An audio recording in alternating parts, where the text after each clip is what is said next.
La seule chose que nous ayons à craindre est la peur elle-même. La peur ne fait pas mourir, mais elle empêche de vivre. Imaginez une seule seconde. Vous êtes enfermé dans une maison.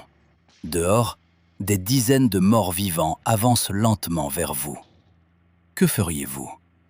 Vous pensez peut-être que vous garderiez votre sang-froid. Pourtant, les scientifiques savent que, face à une peur intense, notre cerveau peut nous pousser à prendre les pires décisions.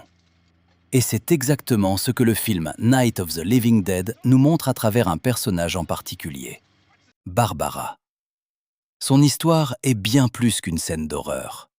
C'est une leçon sur la manière dont la peur peut neutraliser notre intelligence.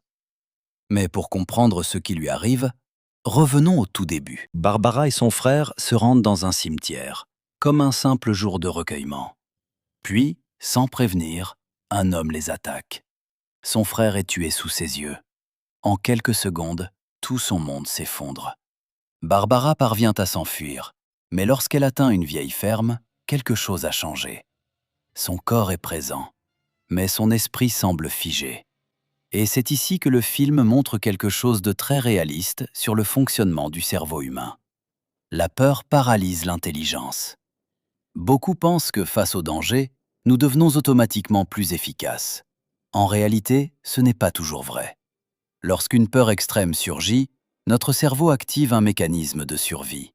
On connaît souvent deux réactions, combattre ou fuir. Mais il existe une troisième réaction, bien moins connue, se figer. C'est exactement ce qui arrive à Barbara.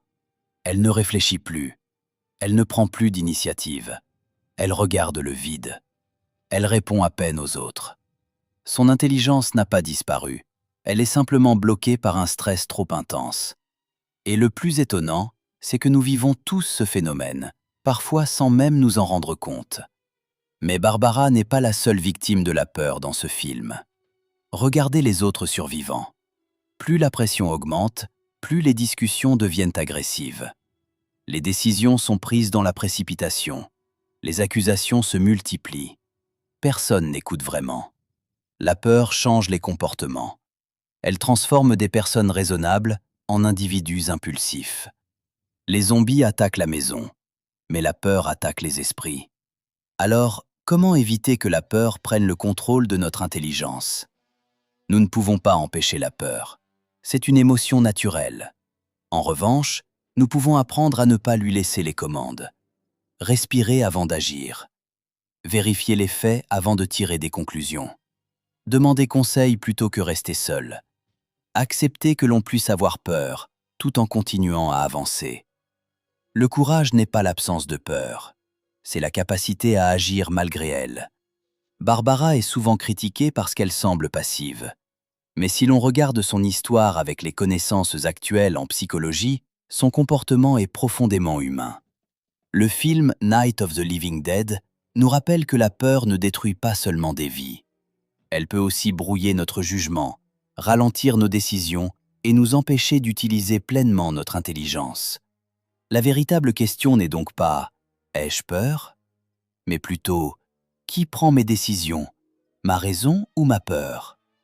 Et vous, avez-vous déjà vécu une situation où la peur vous a empêché de réfléchir clairement avant de réaliser plus tard ce que vous auriez pu faire autrement? Racontez votre expérience dans les commentaires. Dans le prochain épisode, nous verrons pourquoi les préjugés et les divisions entre les survivants étaient peut-être encore plus dangereux que les zombies eux-mêmes. Une analyse qui résonne étonnamment avec notre société actuelle. Abonnez-vous.